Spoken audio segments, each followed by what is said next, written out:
Assalamualaikum warahmatullahi wabarakatuh. Yang terhormat kepada Bapak Endro selaku dosen pada mata kuliah Etika Profesi, serta teman-teman yang saya banggakan. Puji syukur, marilah kita panjatkan kepada Allah Subhanahu wa Ta'ala karena telah memberikan rahmat, kesehatan, dan keselamatan sehingga kita dapat berkumpul di forum Zoom ini. Adapun topik yang akan kami bahas pada hari ini yakni adalah Kode etik dari profesi yang berpedoman pada standar akuntansi pemerintahan.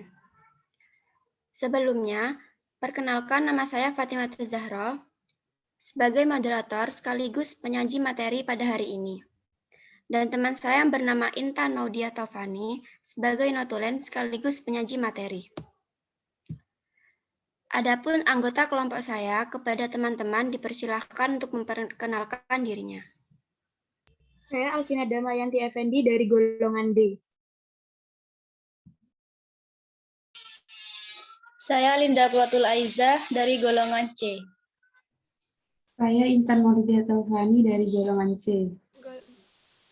Saya Ainun Amira dari golongan C. Saya Priselia Bella Oktaliana dari golongan C. Saya Risatulana dari golongan D. Saya Andika Yasifa dari golongan D. Baik, selanjutnya adalah penyampaian dan penyajian materi. Saya persilahkan kepada yang bertugas untuk membacakan materinya.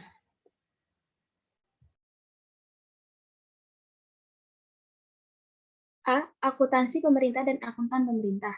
Yang pertama, akuntansi pemerintah yaitu suatu aktivitas pemberian jasa untuk menyediakan informasi keuangan pemerintah yang berdasarkan proses pencatatan, pengklarifikasian, pengikhtisaran suatu transaksi keuangan pemerintah, serta penafsirannya atas informasi keuangan dan tunduk pada standar akuntansi keuangan pemerintah atau SAP. Akuntansi pemerintah mengacu pada proses pencatatan dan pengolahan semua transaksi keuangan yang dilakukan oleh pemerintah, termasuk pendapatan dan pengeluarannya. Akuntansi pemerintah bertugas untuk melakukan pencatatan yang teratur atas penerimaan dan pengeluaran negara. Akan tetapi, akuntansi pemerintah hanya bekerja di dalam lembaga-lembaga pemerintah milik negara saja. Adapun pengertian akuntansi pemerintah menurut para ahli yakni menurut Rahmat tahun 2010, yaitu bahwa akuntansi menurut bidang akuntansi yang berkaitan dengan lembaga-lembaga yang tidak bertujuan mencari laba. Tujuan dari akuntansi pemerintah adalah sebagai yang pertama, pengendalian manajemen atau manajemen kontrol, memberikan informasi yang diperlukan untuk mengelola secara tepat, efisien, dan ekonomis atas suatu operasi dan alokasi sumber daya yang dipercayakan kepada organisasi. Yang kedua, yaitu akuntabilitas atau accountability, yaitu memberikan informasi yang memungkinkan bagi manajer untuk melaporkan pelaksanaan tanggung jawab mengelola secara tepat dan efektif. Next.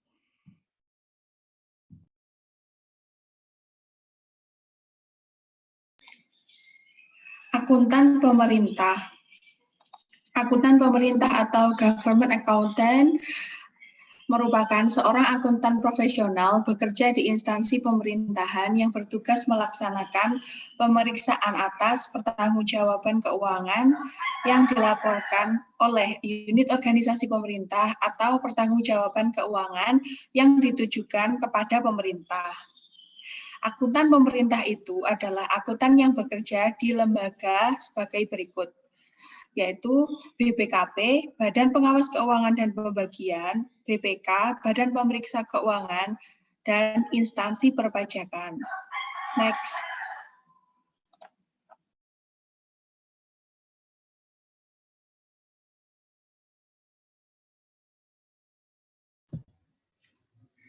Tugas utama dari akuntan pemerintah yaitu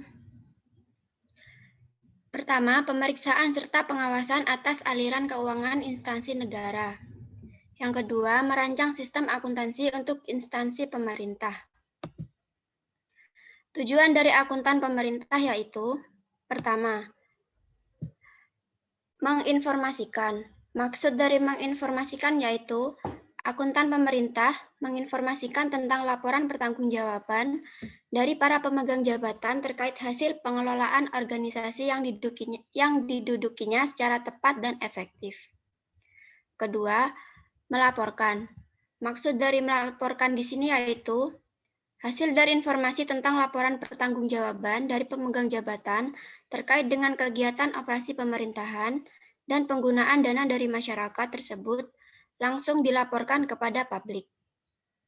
Jadi, kedua tujuan dari akuntan pemerintah di sini saling berkaitan satu sama lain. Next.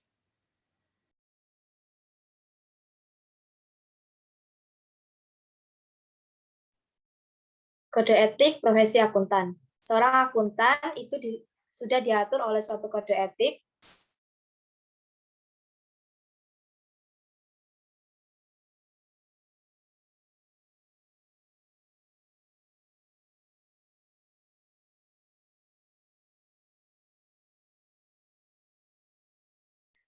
Saya ulangi.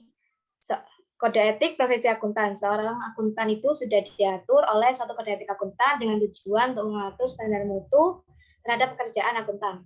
Standar mutu itu sendiri bertujuan untuk menjaga kepercayaan masyarakat terhadap profesi akuntan.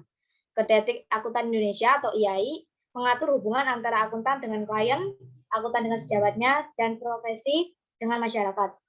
Ada dua sasaran pokok dari kode etik, yaitu pertama, kode etik bermaksud untuk melindungi masyarakat dari kemungkinan dirugikan oleh kelalaian baik secara sengaja maupun tidak dari pihak profesional. Yang kedua, kode etik yang bertujuan untuk melindungi keluhuran profesi dari perilaku buruk orang-orang tertentu yang mengaku dirinya profesional. Kode etik akuntan sebagaimana ditetapkan dalam Kongres 8 Ikatan Akuntan Indonesia atau IAI di Jakarta pada tahun 1998 terdiri satu prinsip etika. Prinsip etika memberikan kerangka dasar bagi aturan etika yang mengatur pelaksanaan pemberian jasa profesional oleh anggota. Prinsip etika ini disahkan oleh Kongres dan berlaku bagi seluruh anggota. Yang kedua ada aturan etika. Aturan etika disahkan oleh rapat anggota himpunan dan hanya mengikat anggota himpunan yang bersangkutan. Yang ketiga, interpretasi etika. Interpretasi etika merupakan interpretasi yang dikeluarkan oleh badan yang dibentuk oleh himpunan setelah memperhatikan tanggapan dari anggota. Dan yang keempat adalah tanya jawab. Tanya jawab sendiri adalah konsultasi dengan klien sesama akuntan dan atas atau sejawat yang lainnya. Selanjutnya akan dijelaskan oleh teman saya, Linda. Next slide.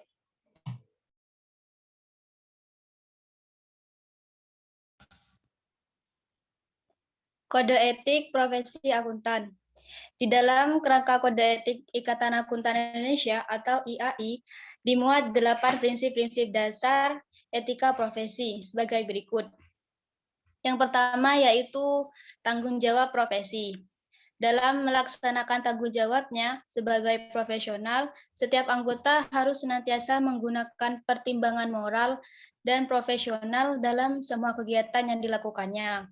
Yang kedua yaitu kepentingan publik. Kepentingan publik didefinisikan sebagai kepentingan masyarakat dan institusi yang dilayani anggota secara keseluruhan. Yang ketiga yaitu integritas. Mengharuskan seorang anggota untuk bersikap jujur dan berterus terang, tanpa harus mengorbankan rahasia penerima jasa. Yang keempat yaitu objektivitas. Mengharuskan semua anggota bersikap adil, tidak memihak, jujur secara serta tidak berada di bawah pengaruh orang lain. Yang kelima yaitu kompetensi dan kehati-hatian profesional. Setiap anggota harus melaksanakan jasa profesionalnya dengan penuh perhatian dan ketekunan, serta mempunyai kewajiban untuk mempertahankan pengetahuan dan keterampilan profesionalnya pada tingkat yang diperlukan. Yang keenam yaitu kerahasiaan. Setiap anggota harus menghormati kerahasiaan informasi yang diperoleh selama melakukan jasa profesionalnya. Dan tidak boleh memakai atau mengungkapkan informasi tersebut tanpa persetujuan, kecuali bila ada hak atau kewajiban profesional atau hukum untuk mengungkapkannya. Yang ketujuh yaitu perilaku profesional. Prinsip perilaku profesional mewajibkan setiap praktisi untuk mematuhi setiap ketentuan hukum dan peraturan yang berlaku. Standar teknis. Setiap anggota harus melaksanakan jasa profesionalnya sesuai dengan standar teknis dan standar profesional yang relevan, sesuai dengan keahliannya dan dengan berhati-hati. Anggota mempunyai kewajiban untuk melaksanakan penugasan dari penerima jasa selama penugasan tersebut sejalan dengan prinsip integritas dan objektivitas. Next.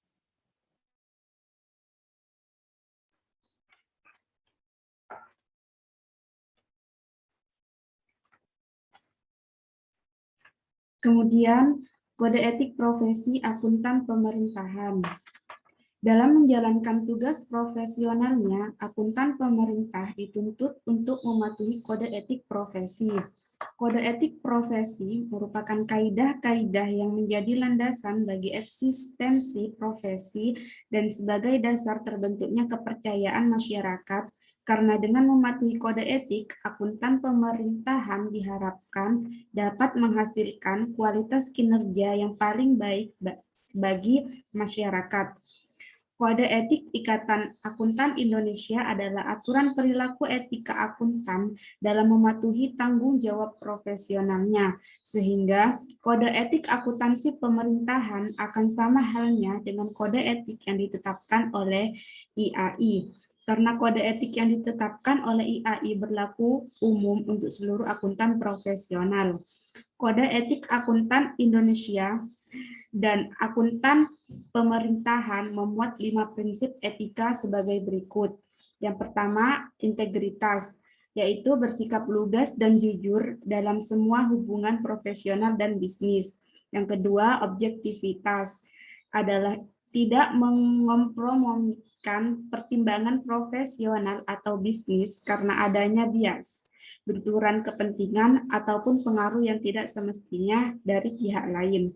Yang ketiga, ada kompetensi dan kehati-hatian profesional untuk mencapai dan mempertahankan pengetahuan dan keahlian profesionalnya, dan bertindak sungguh-sungguh dan sesuai dengan standar profesional dan standar teknis yang berlaku. Yang keempat, ada kerahasiaan, di mana menjaga kerahasiaan informasi yang diperoleh dari hasil hubungan profesional dan bisnis. Yang terakhir, ada perilaku profesional, yaitu mematuhi peraturan perundang-undangan yang berlaku dan menghindari perilaku apapun yang diketahui oleh akuntan mungkin akan mendiskreditkan profesi akuntan. Berikut beberapa contoh penerapan kode etik profesi akuntansi pemerintahan. Yang pertama, menjalankan pemeriksaan sesuai dengan standar pemeriksaan keuangan negara. Yang kedua, mematuhi kode etik pemeriksa. Yang ketiga, melaksanakan sistem pengendalian mutu. Yang keempat, pemeriksa tidak mempunyai kepentingan keuangan baik secara langsung maupun tidak langsung dengan objek pemeriksaan. Yang kelima, ada pemeriksa tidak pernah bekerja atau memberikan jasa kepada objek pemeriksaan dalam kurun waktu 2 tahun terakhir. Yang keenam, pemeriksa tidak mempunyai hubungan kerjasama dengan objek pemeriksaan. Dan yang terakhir, yang ketujuh, pemeriksa tidak terlibat baik secara langsung maupun tidak langsung dalam kegiatan objek pemeriksaan seperti memberikan asistensi, jasa konsultasi, pengembangan sistem, menyusun dan atau mereview laporan keuangan objek pemeriksaan. Next.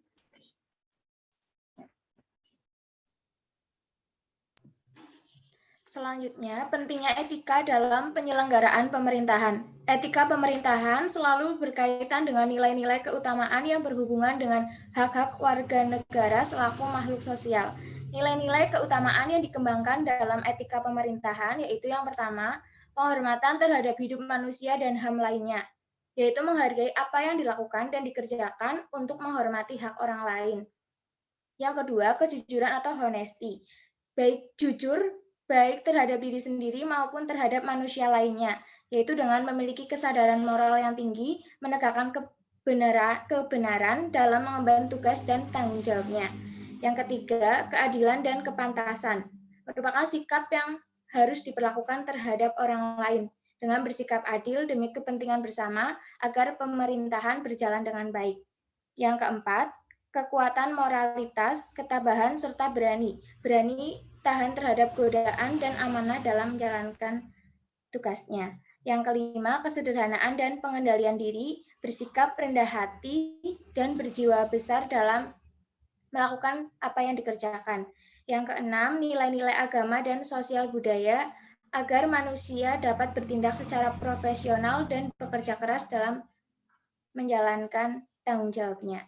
Next.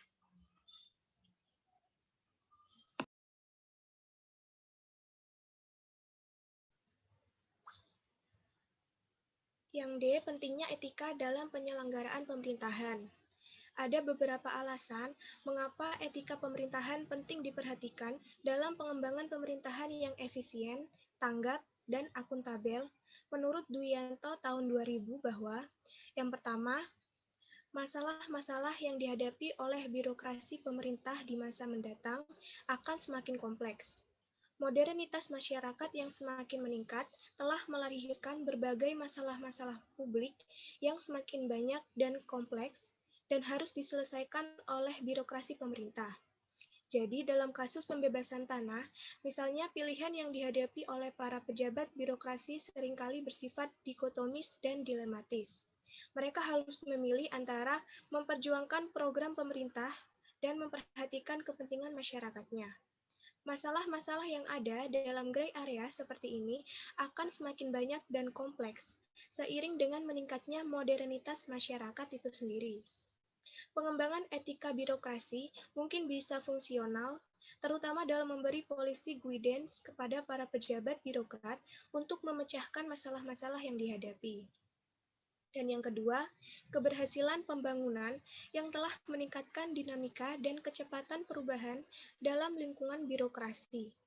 Dinamika yang terjadi dalam lingkungan tentunya menuntut kemampuan birokrasi untuk melakukan adjustment agar tetap tanggap terhadap perubahan yang terjadi dalam lingkungannya. Dalam praktek pemerintahan di negara-negara berkembang, praktek penyimpangan seperti korupsi, suap, kolusi, dan nepotisme akan tetap semakin marak dijalankan. Apabila pejabat publik dan aparat birokrasinya ingin memperkaya diri dengan cara mencuri dan merampok, kekayaan rakyat akan dititipkan melalui negara. Oleh sebab itu, sangat penting untuk diberlakukan penerapan etika dalam kehidupan pejabat publik, aparat pemerintah baik secara individu maupun secara kolektif.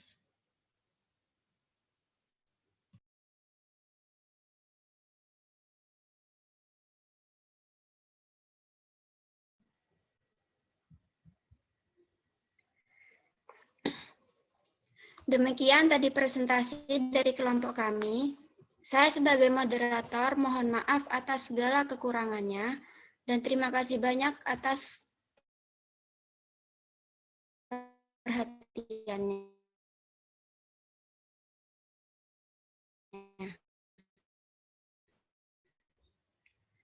Wassalamualaikum warahmatullahi wabarakatuh.